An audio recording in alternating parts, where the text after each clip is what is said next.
Le réveil sonne à 6 heures du matin, comme tous les vendredis. Camille étire ses membres fatigués par sa garde de nuit à la maison de retraite des Glycines. Ses muscles lui rappellent les 12 heures passées à retourner Madame Durand, à consoler Monsieur Petit qui appelait sa femme décédée, à distribuer les médicaments avec un sourire malgré l'épuisement. À 29 ans, elle a appris que l'aide-soignante de nuit n'existe pas aux yeux du monde. Les familles ne la voient jamais. Les médecins la considèrent comme du mobilier et sa belle-mère Brigitte ne rate jamais une occasion de lui rappeler qu'elle nettoie des vieux pour gagner sa vie. 18 mois qu'elle vit dans cette maison étouffante depuis la mort de Julien. 18 mois qu'elle supporte les remarques acides de Brigitte, les coups d'œil des approbateurs, les soupirs exaspérés quand elle traverse le salon pour aller aux toilettes. Comme si elle était une intruse dans ce qui était censé être son foyer temporaire. Le café qu'elle prépare avec le grille-pain Moulinex qu'elle a acheté de ses propres deniers lui procure un moment de répit. Autour d'elle, tous les électroménagers racontent la même histoire. Le réfrigérateur Samsung qu'elle a financé quand l'ancien a rendu l'âme, le lave-linge Bosch choisi après des semaines d'économie, le micro-ondes qui trône fièrement sur le plan de travail. Même le canapé du salon porte encore l'étiquette de ses versements échelonnés. Camille.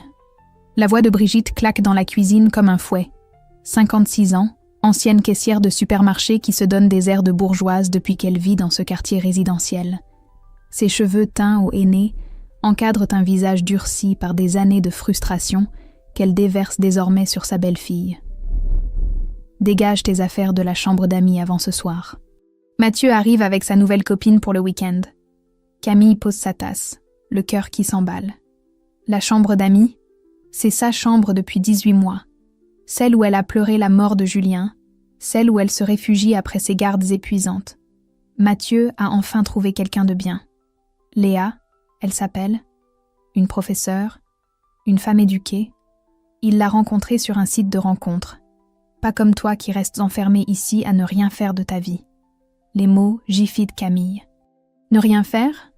Elle qui travaille 60 heures par semaine pour un salaire de misère, qui a vidé ses économies pour équiper cette maison, qui endure en silence les humiliations quotidiennes.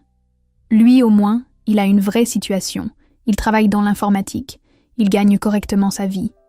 Il mérite mieux que cette maison vide. Maison vide. Le terme résonne dans l'esprit de Camille comme une révélation. Brigitte a raison sur un point. Sans les meubles et électroménagers qu'elle a payés, cette maison ne serait effectivement qu'une coquille vide. Un sourire étrange naît sur ses lèvres. Un sourire que Brigitte ne remarque pas, trop occupée à énumérer les qualités de son fils prodige. Et arrange-toi pour ne pas traîner dans le salon ce week-end. Ils ont besoin d'intimité, pas de voir ta tête de déterré qui rappelle la mort. Cette fois, c'est la phrase de trop. Camille sent quelque chose se briser définitivement en elle. Pas son cœur. Celui-ci s'est déjà brisé il y a 18 mois. Non, ce qui se brise, c'est sa résignation. Elle remonte dans sa chambre, sort sa valise et commence à plier ses vêtements. Mais ce n'est que le début. Dans sa tête, un plan se dessine avec une clarté cristalline. Brigitte va découvrir ce que signifie vraiment une maison vide. Camille remonte ses affaires dans sa valise, avec des gestes mécaniques. Chaque objet qui disparaît dans le bagage lui rappelle un souvenir douloureux. Le pyjama en soie que Julien lui avait offert pour leur anniversaire de mariage, les photos de leur voyage de noces en Bretagne, le livre de poésie qu'elle lisait pour s'endormir quand les nuits étaient trop longues. Le silence de la maison l'enveloppe comme une couverture suffocante. Brigitte est sortie faire ses courses du vendredi, probablement pour acheter de quoi impressionner la fameuse Léa. Elle veut sans doute jouer les belles-mères parfaites, celle qui reçoit dignement dans son intérieur bourgeois. C'est alors que le téléphone sonne au rez-de-chaussée. Camille hésite. Elle n'a pas pour habitude d'écouter les conversations de sa belle-mère, mais quelque chose dans la sonnerie insistante l'intrigue. Elle descend silencieusement les escaliers, ses chaussettes étouffant le bruit de ses pas sur le parquet. « Allô ? Ah, Sylvie, c'est toi ?» La voix de Brigitte lui parvient depuis la cuisine. Sa sœur Sylvie, celle qui habite à Toulouse et qui appelle tous les vendredis pour prendre des nouvelles. Camille s'immobilise dans le couloir, retenant son souffle. Oui, Mathieu revient ce week-end. Avec sa nouvelle copine, Léa, une prof qu'il a rencontrée sur un site de rencontre. Un silence. Puis Brigitte reprend d'une voix plus basse, presque conspiratrice. Non, elle ne sait pas qu'il a perdu son travail il y a 3 mois. Tu comprends? Il a trop honte. Il lui a menti depuis le début. Heureusement qu'ils ne se connaissent que depuis 2 mois. Le sang de Camille se glace. Mathieu, au chômage, lui qui était censé être le fils qui réussissait, celui qui travaillait dans l'informatique, celui qui gagnait correctement sa vie, j'ai dû emprunter pour l'aider à payer son loyer le mois dernier. Et celui d'avant aussi, tu sais. Le pauvre, il cherche, mais c'est difficile de retrouver dans sa branche. Brigitte soupire longuement avant de continuer. Camille ne doit rien savoir, tu m'entends? Elle ferait sa maligne avec son petit salaire stable.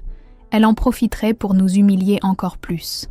Déjà qu'elle nous regarde de haut avec ses airs de martyr.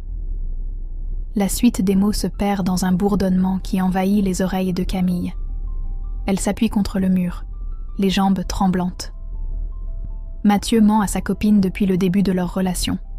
Brigitte finance son fils avec de l'argent emprunté. Et pendant ce temps, elle, Camille, se fait traiter de ratée qui ne fait rien de sa vie. Depuis 18 mois, elle endure les comparaisons humiliantes avec le fils prodige. Depuis 18 mois, elle entend les leçons de morale sur sa situation précaire, comparée à la réussite de Mathieu. Depuis 18 mois, elle finance indirectement cette mascarade avec l'argent qu'elle dépense pour équiper cette maison. Le réfrigérateur Samsung qu'elle voit depuis la cuisine prend soudain une dimension symbolique. Derrière sa porte d'acier inoxydable, il abrite la nourriture que mange Mathieu quand il vient se faire dorloter par sa mère. Nourriture payée avec l'argent que Brigitte économise sur les factures d'électricité grâce aux appareils économes que Camille a choisis. Il faut que je te laisse, Sylvie. Je dois préparer la chambre pour qu'il soit bien installé. Et surtout, motus sur ce que je t'ai dit. Mathieu compte bien retrouver quelque chose bientôt. Et d'ici là, Léa n'a pas besoin de savoir. La communication se coupe. Camille entend les pas de Brigitte qui se dirige vers l'escalier. Elle remonte rapidement dans sa chambre, le cœur battant, l'esprit en ébullition. Tout devient clair maintenant. Les regards méprisants, les remarques sur son travail, l'empressement à la voir partir. Brigitte projette sa propre honte sur elle. La honte d'avoir un fils qui ment, qui vit au crochet des femmes, qui maintient une façade de réussite avec l'argent maternel. Camille s'assoit sur son lit et regarde autour d'elle. Cette chambre qu'elle doit libérer pour accueillir un menteur et sa victime innocente. Cette maison qu'elle a équipée de ses propres moyens pour une famille qui la méprise. Cette situation qu'elle endure par loyauté envers la mémoire de Julien. Mais Julien est mort. Et elle est bien vivante. Le plan qui se dessinait dans sa tête quelques minutes plus tôt prend maintenant des contours précis, implacables. Si Brigitte veut une maison vide pour recevoir son fils, elle va l'avoir. Vraiment vide. Camille attrape son téléphone et compose le numéro de ses collègues de la maison de retraite. Nadia, Kevin et Marie-Claire ont un camion et du temps libre ce week-end. Et surtout, ils la connaissent assez pour savoir qu'elle ne mérite pas le traitement qu'elle subit. « Allô Nadia, c'est Camille. Dis-moi, vous êtes libre cet après-midi? J'ai besoin d'aide pour un déménagement. 14h30. Le camion de location Europcar se gare devant la maison, dans un bruit de moteur diesel qui résonne dans le quartier silencieux. Nadia, Kevin et Marie-Claire descendent avec l'énergie de ceux qui s'apprêtent à accomplir une mission de justice. Camille les observe depuis la fenêtre de sa chambre. Ses collègues de la maison de retraite des Glycines sont plus que des collègues, ce sont les seules personnes qui la connaissent vraiment. Ils ont vu ses cernes après les nuits où Brigitte l'avait encore humiliée. Ils ont remarqué ses économies de bouts de chandelle pour pouvoir payer les électroménagers de la famille. Ils savent ce qu'elle endure. On commence par quoi, chef? La voix de Kevin monte jusqu'à l'étage. 32 ans, aide-soignant divorcé qui élève seul sa fille de 8 ans. Il comprend l'exploitation familiale mieux que quiconque.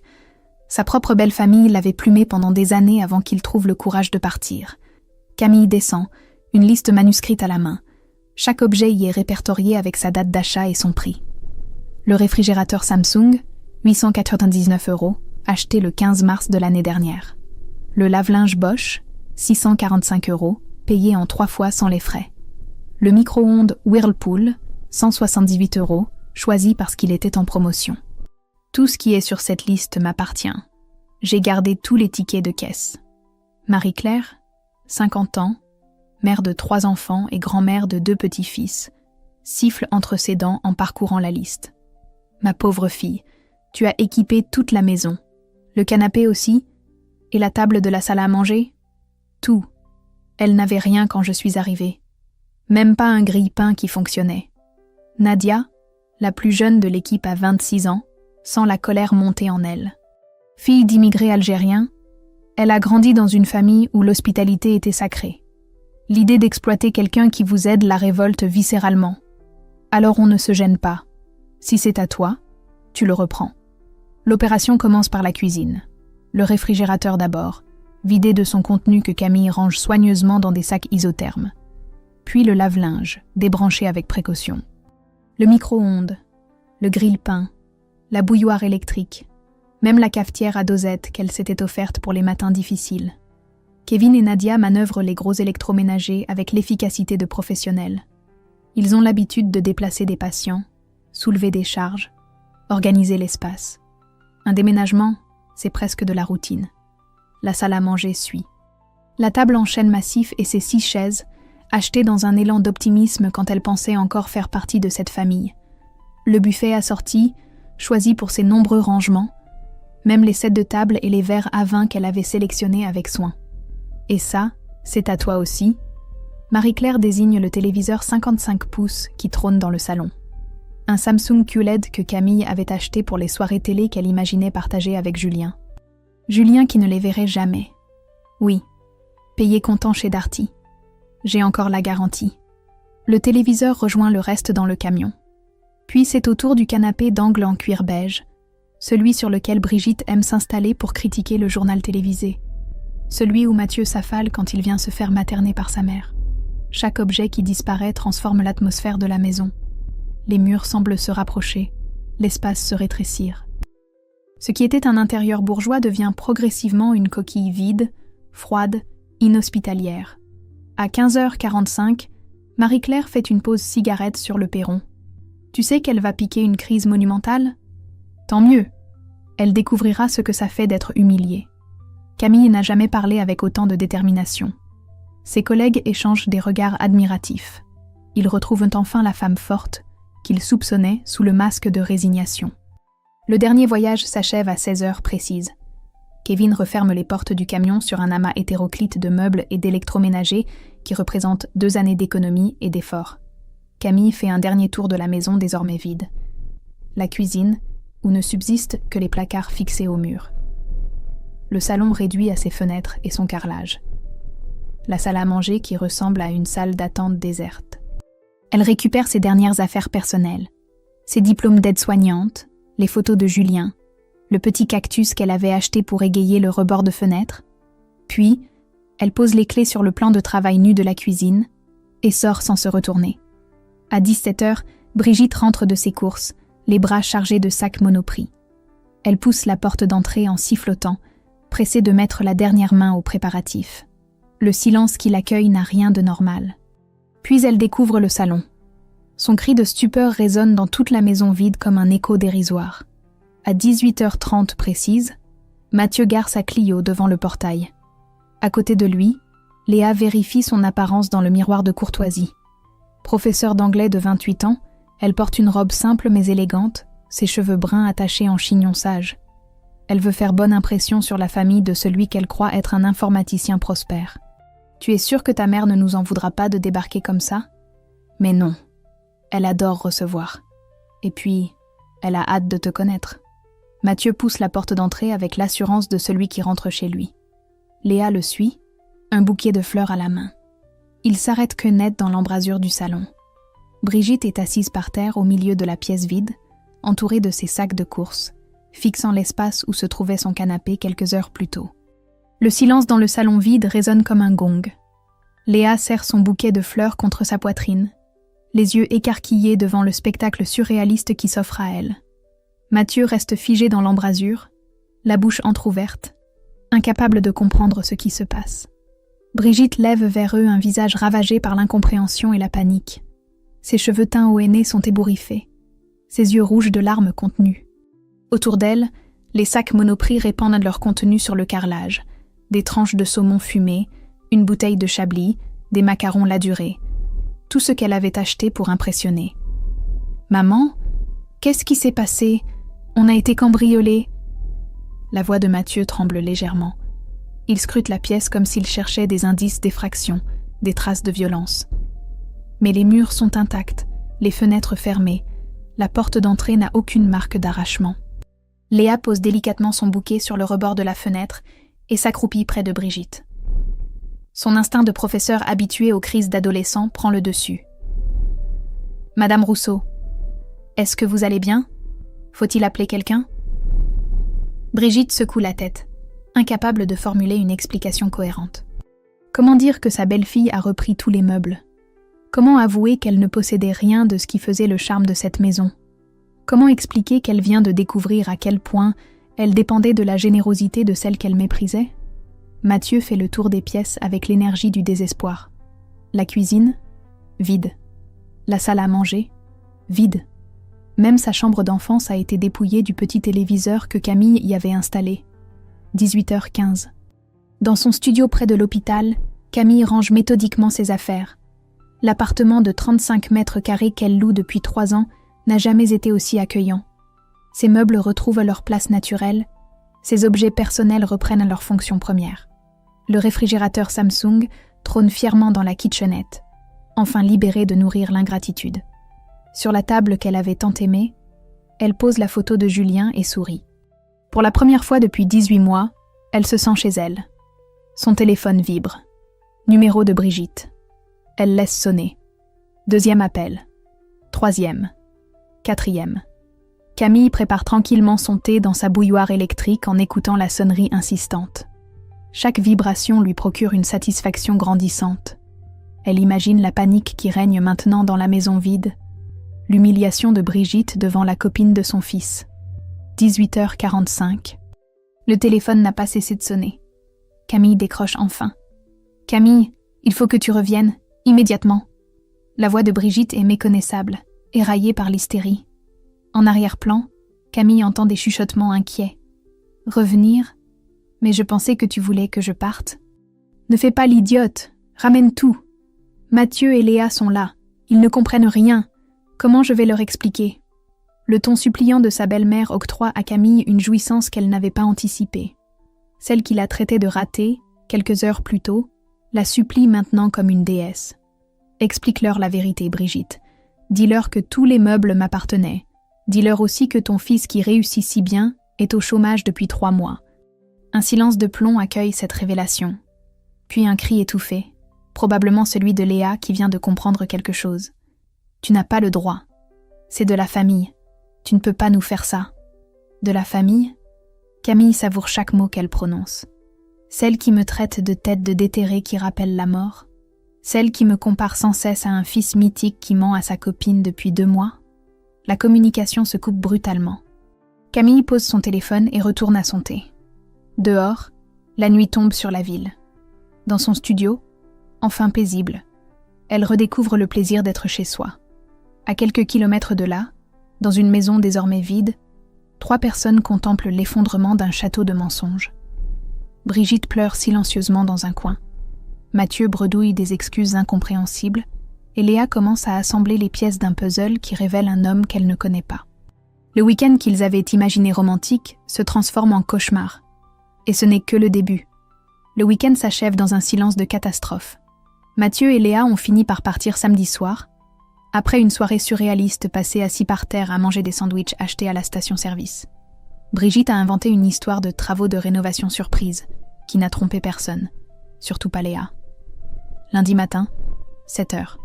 Camille arrive à la maison de retraite des Glycines, avec un sourire que ses collègues ne lui avaient pas vu depuis des mois. Ses cernes ont disparu, sa démarche a retrouvé son assurance d'avant. Fini le poids des humiliations quotidiennes, terminé le stress de rentrer dans une maison hostile. Alors, l'opération déménagement? Nadia la rejoint près de la machine à café, curieuse de connaître les suites de leur intervention de vendredi. Parfait. Tu aurais dû voir leur tête quand ils sont arrivés. Marie-Claire et Kevin se rapprochent, attirés par l'éclat de malice dans la voix de Camille. Elle leur raconte la scène. Brigitte assise par terre, Mathieu balbutiant, Léa avec ses fleurs dans une maison vide. Ses collègues savourent chaque détail comme une victoire personnelle. Mais Camille ne s'arrête pas là. Son plan ne fait que commencer. Les jours suivants, son téléphone n'arrête pas de vibrer.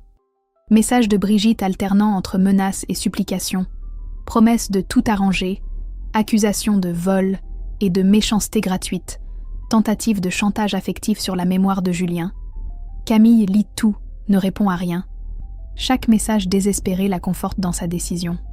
Ce qui l'intéresse davantage, ce sont ses observations discrètes lors de ses courses en ville. Car depuis que Léa a découvert l'appartement vide, elle agit différemment avec Mathieu. Samedi après-midi, supermarché Leclerc. Camille fait ses achats quand elle aperçoit le couple au rayon épicerie. Léa tient le caddie, vérifie les prix, compare les marques. Mathieu traîne derrière elle, l'air embarrassé. Comme toujours, c'est elle qui sort sa carte bancaire à la caisse. Mais cette fois, Camille remarque quelque chose de nouveau dans l'attitude de Léa.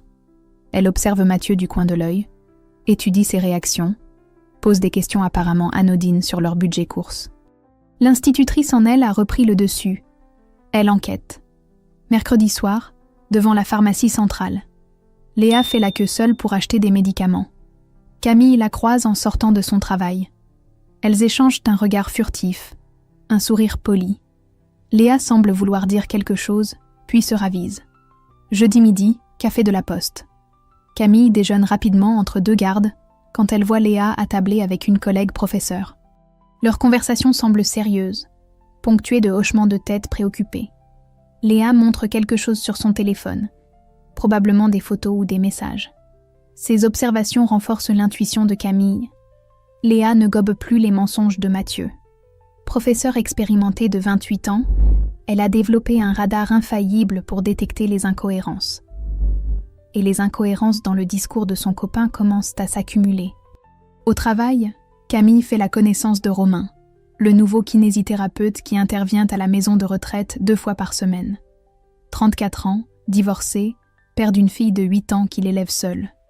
Contrairement aux hommes qu'elle a connus, il ne la regarde pas de haut quand elle explique son métier d'aide-soignante. C'est un travail admirable. Ma mère a fini ses jours dans un établissement comme celui-ci. Les aides-soignantes ont été sa famille pendant ces derniers mois. Et cette phrase simple touche Camille plus qu'elle ne l'aurait imaginé. Voilà un homme qui valorise son travail au lieu de le dénigrer, qui respecte son dévouement au lieu de le considérer comme un échec social. Leur conversation s'allonge naturellement. Romain lui parle de sa fille Emma, des difficultés du divorce, de sa reconstruction. Camille évoque sa situation sans s'apitoyer, raconte Julien sans dramatiser, explique son émancipation récente avec un mélange de fierté et de liberté retrouvée. Vendredi soir, 15 jours après l'incident, Camille reçoit un message inattendu. Pas de Brigitte cette fois, mais de Léa. « Bonjour Camille, pourriez-vous me rappeler quand vous aurez un moment ? J'aimerais vous parler. Léa. » Camille fixe l'écran de son téléphone. Un sourire satisfait aux lèvres.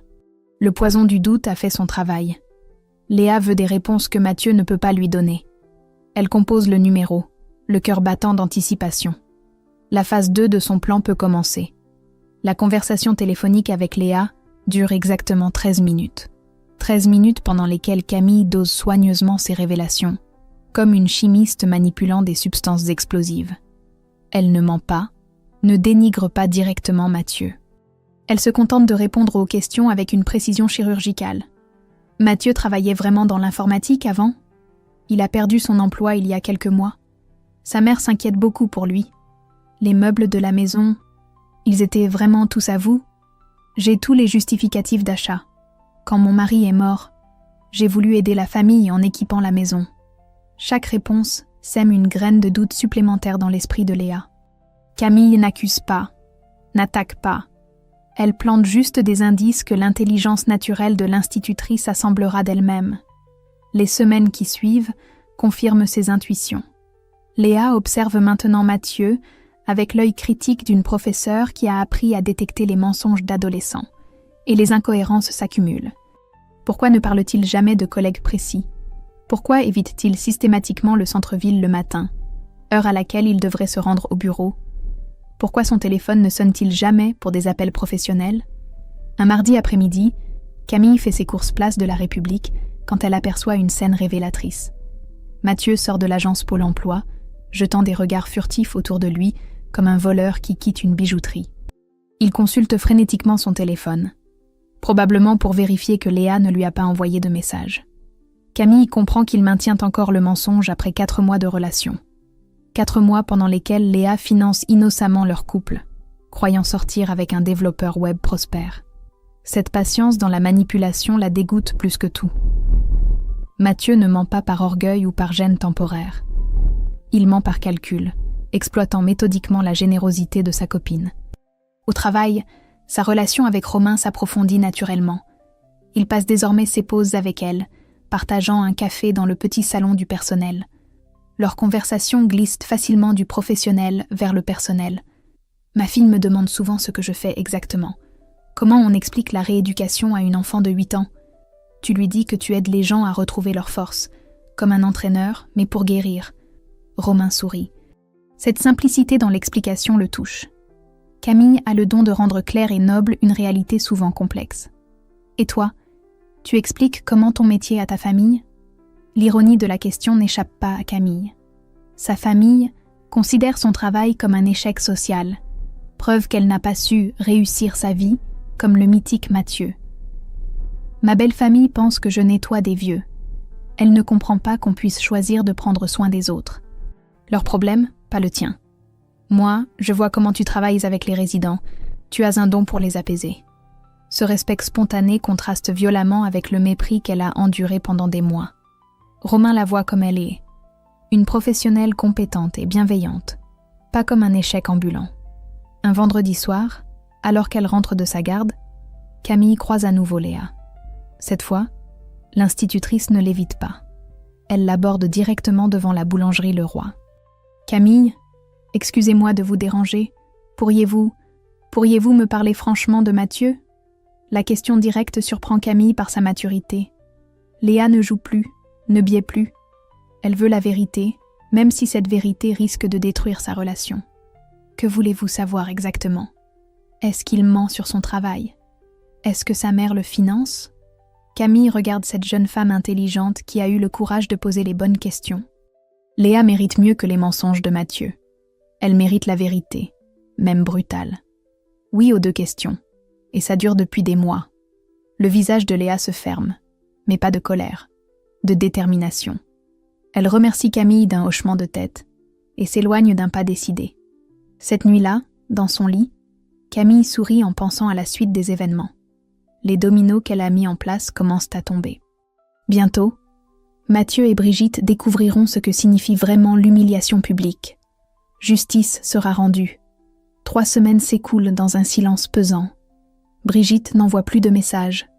Mathieu évite soigneusement les lieux où il pourrait croiser Camille. Mais l'accalmie ne trompe personne. L'orage se prépare.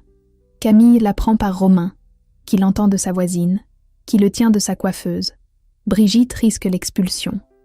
Les impayés de loyer s'accumulent depuis que les virements secrets vers Mathieu ont épuisé ses maigres économies.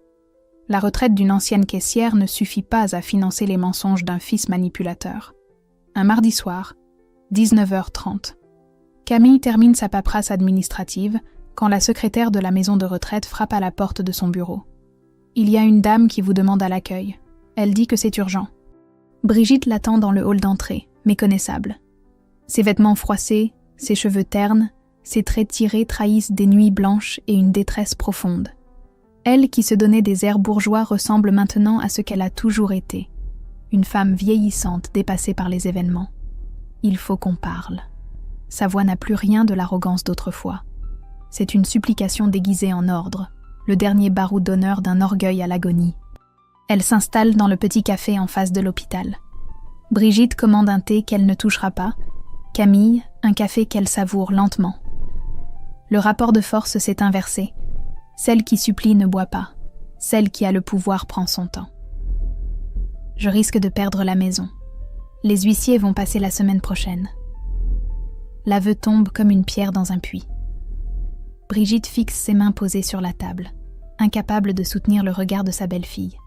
J'ai besoin que tu reviennes, qu'on reforme une famille, que tu m'aides, financièrement. Le mot « famille » dans la bouche de celle qui l'a traitée d'intruse pendant des mois arrache un sourire amer à Camille. L'hypocrisie atteint des sommets vertigineux. Une famille? Tu veux dire celle où je nettoie des vieux et où je suis une tête de déterré? Brigitte tressaille sous la précision de la citation. Ses propres mots, crachés avec mépris quelques mois plus tôt, lui reviennent comme un boomerang. J'étais énervée. Je ne pensais pas ce que je disais. Si, tu le pensais. Et tu continues de le penser. Camille pose ses conditions avec le calme d'une négociatrice aguerrie. Elle acceptera de l'aider financièrement, mais à une condition non négociable. Mathieu doit avouer la vérité à Léa.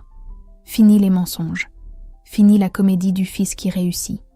Je ne peux pas lui demander ça. Il a sa fierté. Sa fierté, il ment à sa copine depuis 4 mois, lui fait payer leur sortie, vit de tes emprunts. C'est ça, la fierté? Le silence de Brigitte équivaut à un aveu. Elle sait que son fils manipule Léa, mais admettre cette réalité reviendrait à reconnaître qu'elle a élevé un menteur et un profiteur. Leur voix monte progressivement, attirant l'attention des autres clients. Camille évoque les mois d'humiliation, l'exploitation financière, le mépris constant. Brigitte bredouille des excuses qui sonnent faux.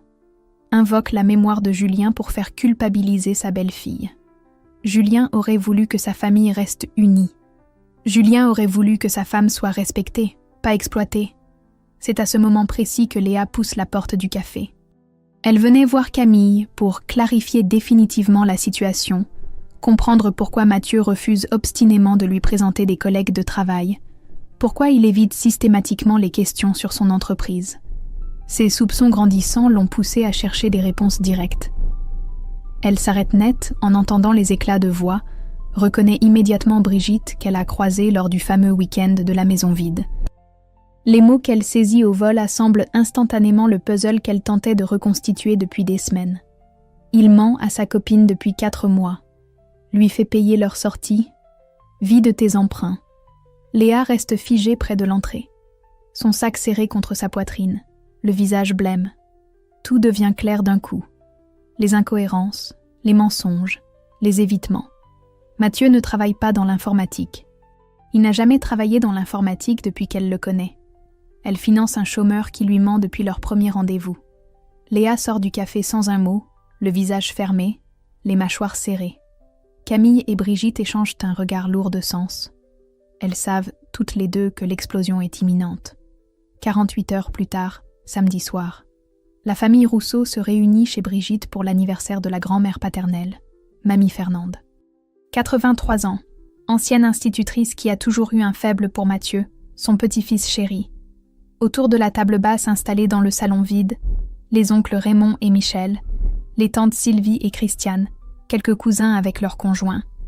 Mathieu a insisté pour que Léa l'accompagne, malgré ses réticences inhabituelles.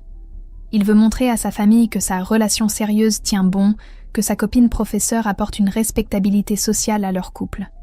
Léa accepte, mais pas pour les raisons que croit Mathieu. 19 heures. Les invités s'installent tant bien que mal sur les chaises dépareillées que Brigitte a empruntées aux voisins. L'absence de mobilier décent embarrasse visiblement la maîtresse de maison, qui multiplie les excuses sur ses travaux de rénovation qui n'en finissent pas. Mathieu parade devant la famille, présentant Léa comme sa fiancée officieuse, évoquant leur projet d'avenir commun. Il ment avec l'aisance d'un commercial aguerri, inventant des détails sur son travail fictif, ses missions importantes et ses perspectives d'évolution. Léa l'écoute en silence, un sourire figé aux lèvres. Elle attend son moment. Mamie Fernande, touchée par l'attention, offre à Mathieu une enveloppe contenant 1 000 € pour l'aider dans ses projets. L'argent de sa maigre retraite, économisé pendant des mois pour faire plaisir à son petit-fils préféré. C'est le déclic que Léa attendait. En fait, j'ai une surprise pour tout le monde. Sa voix claire coupe les conversations. Tous les regards convergent vers elle. Mathieu lui sourit, pensant qu'elle va annoncer leurs fiançailles officielles. Mathieu ne travaille plus dans l'informatique depuis 4 mois. Le silence qui suit ces mots résonne comme un gong. Les visages se figent, les sourires s'effacent. Brigitte blêmit. Mathieu ouvre la bouche sans qu'aucun son n'en sorte. Il est inscrit à Pôle emploi depuis février. Je l'ai vu sortir de l'agence mardi dernier. Léa sort son téléphone. montre les relevés bancaires qu'elle a imprimés. Restaurant, cinéma, sorties, courses, tout payé par elle pendant 4 mois. J'ai financé notre couple en croyant sortir avec un informaticien prospère. En réalité, c'est Brigitte qu'il finance avec des emprunts qu'elle ne peut plus rembourser. Les révélations s'enchaînent avec la précision d'un rapport médical. Mathieu tente de l'interrompre, bredouille des excuses pathétiques. C'était juste temporaire. Je comptais te dire, j'avais honte. Honte? Tu m'as menti depuis notre premier rendez-vous. Tu as construit notre relation sur un mensonge total. Mamie Fernande récupère discrètement son enveloppe, les yeux brillants de déception. Les oncles et tantes échangent des regards embarrassés. Celui qu'ils prenaient pour la fierté de la famille se révèle être un menteur professionnel. Brigitte tente une dernière manœuvre de sauvetage. « Léa, vous ne comprenez pas. Les jeunes ont des difficultés aujourd'hui. Il faut l'aider, pas l'enfoncer. » L'aider? En mentant à sa place? En empruntant de l'argent que vous ne pouvez pas rembourser?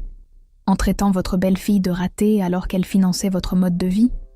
Cette dernière révélation achève de détruire l'image de Brigitte devant sa famille. Ses sœurs découvrent que la femme qui se vantait d'avoir un fils qui réussit et qui regardait de haut leurs propres enfants vivait en réalité dans l'exploitation et le mensonge. Tante Sylvie, celle qui téléphone tous les vendredis, comprend enfin pourquoi Brigitte lui racontait tant d'histoires contradictoires. Oncle Raymond, qui admirait secrètement la réussite de Mathieu, réalise qu'il s'est laissé manipuler. Mathieu s'effondre psychologiquement, avoue tout devant sa famille médusée. Le chômage, les dettes, les mensonges à répétition. Léa l'écoute avec le détachement d'un médecin qui diagnostique une maladie. À 21h, la fête d'anniversaire se termine dans un silence de catastrophe. Les invités partent un à un, gênés, évitant les regards. Mamie Fernande embrasse Léa en lui glissant à l'oreille. « Vous avez bien fait, ma petite. Il fallait que ça sorte. » Léa sort la dernière, laissant derrière elle une famille détruite par ses propres mensonges. Dans le salon vide, Brigitte et Mathieu contemplent les débris de leur réputation sociale. L'humiliation qu'ils ont fait subir à Camille pendant des mois leur revient au centuple, devant témoins, sans échappatoire possible. Justice est rendue. 6 mois plus tard, octobre 2024, Camille ajuste sa nouvelle blouse blanche frappée du logo « Coordinatrice de nuit, service gériatrique ». Sa promotion lui a valu un bureau individuel et la reconnaissance qu'elle méritait depuis des années.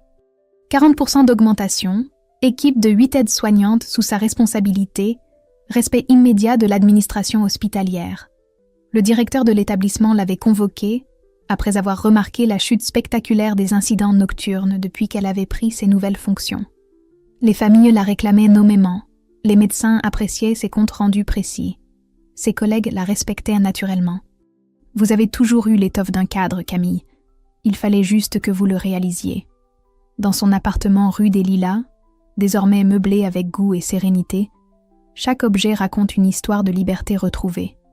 Le canapé beige trône fièrement dans le salon lumineux, débarrassé des mauvais souvenirs. Le réfrigérateur Samsung bourre de produits frais choisis par plaisir, pas par nécessité économique. Romain et sa fille Emma y ont élu domicile progressivement, naturellement. Pas de passion dévorante, mais une tendresse solide construite sur le respect mutuel et la compréhension des blessures passées. Emma, 8 ans, a trouvé en Camille la figure maternelle bienveillante qui lui manquait. « Camille, tu crois que papa et toi, vous allez vous marier ?» La question de la petite fille, posée un dimanche matin devant ses céréales, arrache un sourire à Camille. Le mariage n'est plus une obsession, juste une possibilité parmi d'autres, dans une vie enfin équilibrée. Les nouvelles de l'ancienne famille lui parviennent par fragments, portées par les ragots du quartier que Nadia se fait un plaisir de transmettre. Mathieu travaille désormais comme préparateur de commandes dans un entrepôt Amazon. CDD de 6 mois renouvelé après évaluation, horaire de nuit, salaire de subsistance. Il a arrêté de mentir par nécessité. Impossible de tricher quand on pointe sur une machine. Pas de copine en vue. Les sites de rencontres l'ont éjecté après que Léa ait publié un témoignage détaillé sur les red flags à éviter. Le témoignage de Léa, devenu viral sur les réseaux sociaux, a libéré la parole d'autres femmes victimes de manipulateurs sentimentaux. L'institutrice a créé un groupe de parole dans son établissement scolaire, aidant ses collègues à reconnaître les signaux d'alarme dans leurs relations. Brigitte a perdu sa maison, comme prévu. Elle vit maintenant dans un petit F2 HLM à la périphérie de la ville, proche de son travail de femme de ménage qu'elle a dû reprendre à 56 ans. Fini les airs bourgeois, terminé le mépris social. Elle nettoie les bureaux d'une compagnie d'assurance, avec l'humilité de ceux qui ont tout perdu. Un mardi soir de novembre, elle croise Camille à la sortie du métro. Leurs regards se croisent une seconde. Brigitte baisse les yeux. Camille continue son chemin sans s'arrêter. Pas de pardon spectaculaire, pas de réconciliation hollywoodienne. Juste l'indifférence polie qu'on accorde aux étrangers. Ce soir-là, Camille retrouve Julie, sa nouvelle collègue aide-soignante, en pleurs dans la salle de repos. 24 ans, célibataire, elle vient de découvrir que son copain la trompe avec sa meilleure amie depuis des mois. Comment j'ai pu être aussi aveugle? Tout le monde le savait sauf moi. Camille s'assoit à côté d'elle, pose une main réconfortante sur son épaule. Dans les sanglots de Julie, elle reconnaît sa propre détresse d'autrefois, cette sensation d'être la dernière à comprendre qu'on vous manipule. Tu n'étais pas aveugle. Tu faisais confiance. C'est différent. Elle raconte à Julie son histoire, sans phare, sans victimisation. L'exploitation familiale, les mensonges, la manipulation psychologique, puis la libération, la reconstruction, la découverte qu'on peut exister autrement que dans l'ombre des autres. Tu veux dire que ça va aller mieux? Ça va aller différemment. Et c'est déjà énorme. En rentrant chez elle ce soir-là, Camille croise son reflet dans la vitrine de la pharmacie. 30 ans, les traits apaisés, le sourire spontané. Cette femme dans le miroir ne ressemble plus à la veuve résignée qui encaissait les humiliations en silence.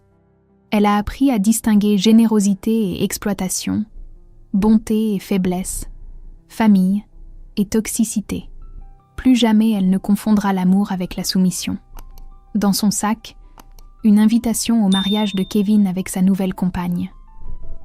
Sur son téléphone, un message de Romain qui emmène Emma au cinéma samedi. Dans son cœur, la certitude tranquille d'avoir mérité cette paix retrouvée.